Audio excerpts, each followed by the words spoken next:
Thank you very much, John. Members of the press, the American public, and people of the world. We are here today to disclose the truth about a subject that has been ridiculed and questioned, denied for at least 50 years. The men and women who are on this stage and the some 350 additional military intelligence witnesses to the so-called UFO matter and extraterrestrial intelligence can prove and will prove that we are not alone. I would like to thank Sarah McClendon, who is with us today, the famed White House correspondent, for her sponsorship of this meeting. Thank you very much, Sarah.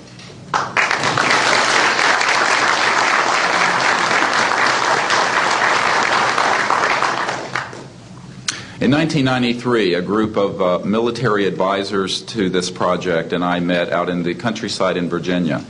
And we decided that it was time for civilians, military, intelligence, and other people to come together to disclose the truth about the subject which is called UFOs. Since that time, I have personally briefed a sitting Director of Central Intelligence, James Woolsey, President Clinton's first CIA director. I have personally briefed the head of the Defense Intelligence Agency, the head of Intelligence Joint Staff, members of the Senate Intelligence Committee, many members of Congress, members of the European leadership, the Japanese cabinet, and others. And what I have found is that none of them are surprised that this is true, but they are uniformly horrified that they have not had access to these projects. We can establish through these witnesses whom we have identified, which now number over 400, and these are people who have been inside the CIA, NSA, NRO, Air Force, Navy, Marines, Army, all divisions of the intelligence and military community, as well as corporate witnesses, contractors to the government. And these are folks who have been involved in so-called black budget or covert unacknowledged projects. These unacknowledged special access projects are taking in at least $40 to $80 billion per year. And they are sitting on technologies that can change the world forever. The reason we are coming forward now is that we are asking for the U.S. Congress and for President Bush to move towards an official inquiry and disclosure on this subject. It has the most profound implications for the human future, for the U.S. national security, and for world peace. Specifically, technologies connected to UFO and extraterrestrial vehicles, if declassified and used for peaceful energy generation and propulsion, would solve the looming energy crisis definitively, would end global warming, would correct the environmental challenges that the Earth is facing. It is also critical that we begin to debate as a society the propriety of placing weapons in space.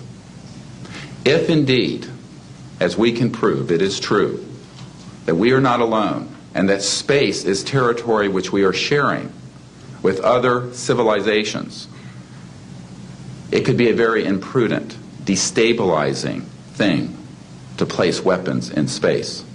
This is not being debated because it is off the national and international radar screens. It needs to be placed on it, and we are here today to do it. We can establish through this testimony that these objects of extraterrestrial origin have been tracked on radar going thousands of miles per hour, stopping and making right-hand turns. That they use anti-gravity propulsion systems, which we have already figured out how they work in classified projects in the United States, Great Britain, and elsewhere. That these objects have landed on terra firma, at times have been disabled, and have been retrieved specifically by teams within the United States, that extraterrestrial life forms have been retrieved, and their vehicles have been taken and studied thoroughly for at least 50 years. We can prove through the testimony and documents that we will be presenting that this subject has been hidden from members of Congress and at least 2 administrations that we are aware of, presidential administrations, and that the Constitution of the United States has been subverted by the growing power of these classified projects, and that this is a danger to the national security.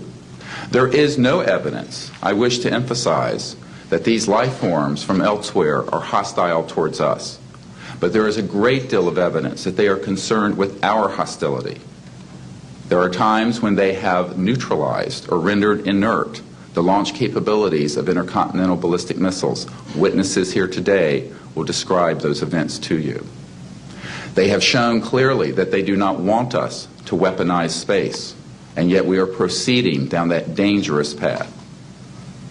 And it will be established that these projects, because they have not been supervised properly by the Congress, by the U.S. President, by the international community, have become a threat to the national security.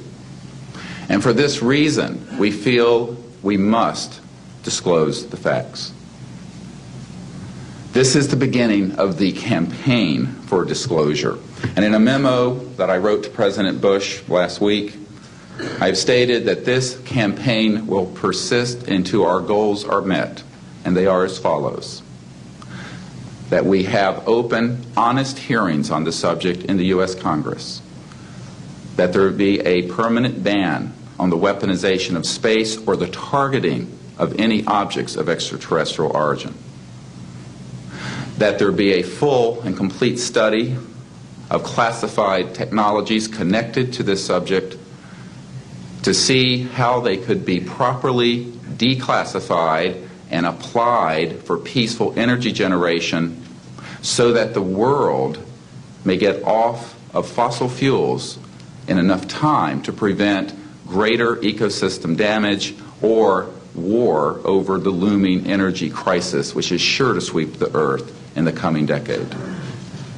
This is a matter of the most pressing import. It has been ridiculed, yes. I know many in the media would like to talk about little green men. But in reality, the subject is laughed at because it is so serious. I have had grown men weep who are in the Pentagon, who are members of Congress, and who have said to me, what are we going to do? Here's what we will do. We will see that this matter is properly disclosed, and these courageous witnesses, the first 21 of over 100 that we have already interviewed on videotape, have stepped forward to speak the truth. Now, I expect people to be skeptical, but not irrationally so, because these men and women have come forward and they have their credentials, they can establish who they are, and they have been first-hand witnesses to some of the most important events in the history of the human race. As was pointed out to me by some of the men here, they were charged with handling the nuclear weapons of the United States. Their word was trusted on everything of great importance for the national security. We must trust their word now. As Monsignor Balducci said at the Vatican, in an interview I had with him recently, it is irrational not to accept the testimony of these witnesses. So please be skeptical, but that is not the same as prejudiced and closed-minded. This is a matter of great importance, and I ask the media, the scientific community, and the political community to look seriously at this matter and to do the right thing for humanity and for our children. We have available for the media and for members of Congress a nearly 500-page briefing document with transcripts from dozens of these top-secret witnesses. We have a 4-hour videotape summary. It's not a commercial product, I'll warn you, from this project of the 120 hours that we have in interviews so far.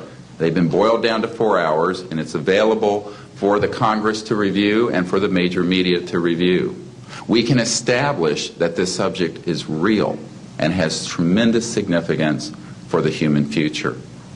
I ask on all of you who are listening to contact the members of Congress that represent you and the leaders around the world, other countries, and ask them to hold an honest inquiry into this subject, to support a ban on weaponizing space, since we are sharing space with other life forms, and that we move quickly as a people to understanding that this is the end of the childhood of the human race.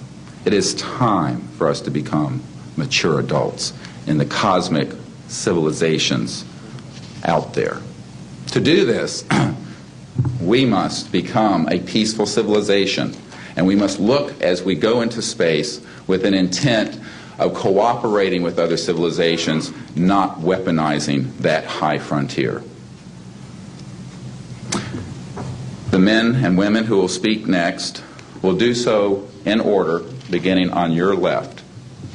They will introduce themselves. I ask for the media to refrain from questions until each witness has spoken briefly about who they are and what they have personally been involved with or witnessed in their government, military, or government-connected careers. At the end, we will have questions. All of you may ask questions for as long as we can stay here, and we will provide you with all the information that you need. So we will begin now with the first of our witnesses, Mr. John Callahan.